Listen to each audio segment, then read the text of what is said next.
ರಾಯಚೂರು ಜಿಲ್ಲೆಯ ಲಿಂಗಸುಗೂರಿನ ಆರಾಧ್ಯ ದೈವ ಶ್ರೀ ಕುಪ್ಪಿ ಭೀಮಾ ಆಂಜನೇಯ 100ನೇ ವರ್ಷದ ಶತಮಾನೋತ್ಸವ ಜಾತ್ರಾ ಮಹೋತ್ಸವದಲ್ಲಿ ಅದ್ಧೂರಿಯಾಗಿ ರಥೋತ್ಸವ ಜರುಗಿದೆ. ಹನುಮನ ಜಾತ್ರೆಯ ವಿಶೇಷ ವರದಿ ಇಲ್ಲಿದೆ.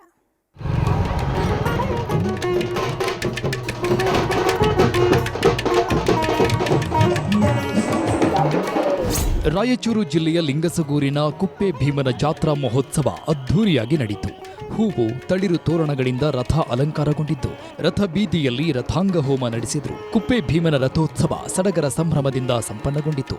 ಡಿಸೆಂಬರ್ 7ರವರೆಗೆ 10 ಹಲವು ಧಾರ್ಮಿಕ ಕಾರ್ಯಕ್ರಮಗಳನ್ನು ಸಮಿತಿಯವರು ಹಮ್ಮಿಕೊಂಡಿದ್ದಾರೆ.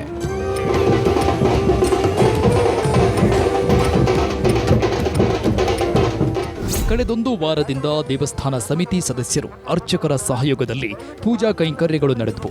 ಸಂಪ್ರದಾಯದಂತೆ ಕಪ್ಪಿ ಭೀಮ ಆಂಜನೇಯ ರಥ ಎಳೆದು ಸಂಭ್ರಮಿಸಿದ್ರು. ಈ ಜಾತ್ರಾ ಮಹೋತ್ಸವದ ರಥವನ್ನ ನಿರ್ಮಿಸಿ 100 ವರ್ಷ ತುಂಬಿದೆ. ಈ ನಿಮಿತ್ತ ಕುಪ್ಪಿ ಭೀಮನ ರಥೋತ್ಸವಕ್ಕೆ ಹೆಲಿಕಾಪ್ಟರ್ನಿಂದ ಪುಷ್ಪ ನಮನ ಸಲ್ಲಿಸಲಾಯಿತು.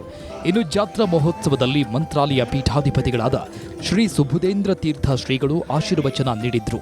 ಒಂದು ಜೀವಿ ತಾನು ಬದುಕಿದ್ದಾನೆ ಅಂತ ತಿಳ್ಕೊಳ್ಬೇಕಾದ್ರೆ ಅಥವಾ ಅದನ್ನು ಬದುಕಿದೆ ಅಂತ ತಿಳ್ಕೊಳ್ಬೇಕಾದ್ರೆ ಅದು ಆಂಜನೇಯ ದೇಹದಲ್ಲಿ ಇದ್ರೆ ಮಾತ್ರ ಅವನು ಬದುಕಲಿಕ್ಕೆ ಸಾಧ್ಯ.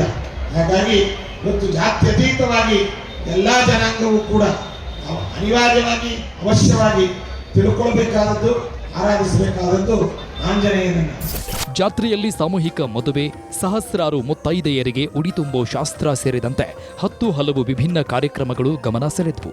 ಮಹಿಳೆಯರ ಉಡಿ ತುಂಬಲೆಂದೇ ರಾಜ್ಯ ಮಹಿಳಾ ಆಯೋಗದ ಅಧ್ಯಕ್ಷೆ ನಾಗಲಕ್ಷ್ಮಿ ಚೌಧರಿ ಅವರನ್ನ ಆಹ್ವಾನಿಸಲಾಗಿತ್ತು.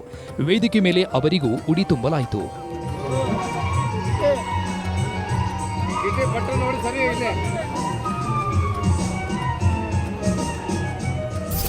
ಸಾವಿರಾರು ಜನ ಹೆಣ್ಣು ಮಕ್ಕಳು ಬಂದು ಕುತ್ಕೊಂಡು ಇವತ್ತು ಆಶೀರ್ವಚನ, ಈ ದೇವರ ಕೃಪೆ, ಮತ್ತೆ ನಾನು ಆಯೋಗದ ಅಧ್ಯಕ್ಷ, ಕಾನೂನುಗಳು ಯಾವ ತರ ನನ್ನ ಹೆಣ್ಣು ಮಕ್ಕಳು ಸುರಕ್ಷಿತವಾಗಿರ್ಬೇಕು ಅಂತ ಈ ವೇದಿಕೆಗಿಂತ ದೊಡ್ಡ ವೇದಿಕೆ ಇದೆಯಾ?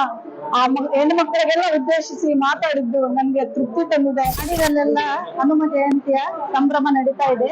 ರಾಯಚೂರು ಜಿಲ್ಲೆಯ ಲಿಂಗಸೂರು ತಾಲೂಕಿನ ಕಸಬಾ ಲಿಂಗಸೂರಿನ ಗ್ರಾಮದಲ್ಲಿ ನೆಲೆಸಿರುವಂತಹ ಕುಪ್ಪಿ ಭೀಮ ದೇವಸ್ಥಾನದ ಮಹಾರಥ ಶತಮಾನೋತ್ಸವ ರಥೋತ್ಸವದ ಅಂಗವಾಗಿ ಕಸಬಾ ಲಿಂಗಸೂರಿನಲ್ಲಿ ಅನೇಕ ಕಾರ್ಯಕ್ರಮಗಳು 27/11/2025ರಿಂದ ಜರುಗಿದ್ದಾವೆ.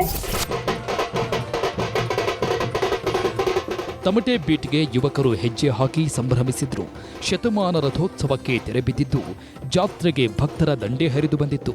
ಒಟ್ನಲ್ಲಿ ವಾಯುಪುತ್ರ ಹನುಮಂತನ ಜಾತ್ರೆ ಭಕ್ತರ ಮನಸೂರೆಗೊಂಡಿದ್ದಂತೂ ಸುಳ್ಳಲ್ಲ. ವಿಶ್ವನಾಥ್ ಹುಗಾರ್, ನ್ಯೂಸ್ 18 ರಾಯಚೂರು.